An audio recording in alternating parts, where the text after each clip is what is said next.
Naisa ka mathematician who escaped death using a pencil. Let's talk about this story. So, he is a Polish mathematician. His name is Stanislaw Ulam. Time ni siya sa World War II, so grabe jud kaayo ka-complicated ang time ato, daghan og gubot. Ano siya si Stanislaw Ulam? Mas gubot iyang utok. Kay ang sud sa iyang utok, puro ni siya calculations, equations nga naglutaw-lutaw sa hangin.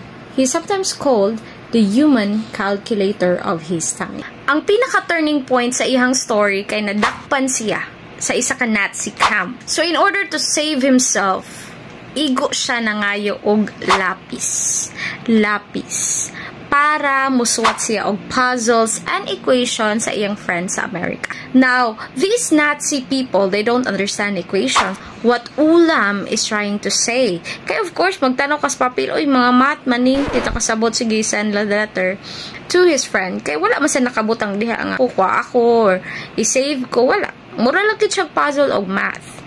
But they don't know that these are his plead para ma-save. And those puzzles were successfully deciphered by his friend in America. By those puzzles and letters, he was saved. How and why?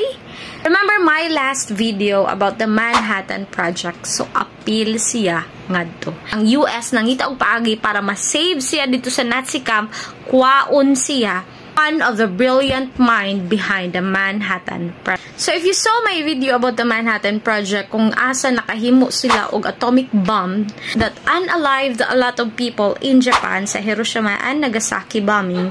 So dito nga time, na-shift yang hunahuna, nya di na siya ganahan mo destroy og life. So ang iyang projects was now focused on medicine, science, climate, and even ang AI nga atong ginagamit karon.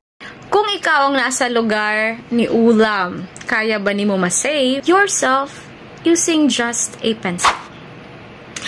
If you like this story, kindly leave a like, a heart, and follow for more. See you in the next video.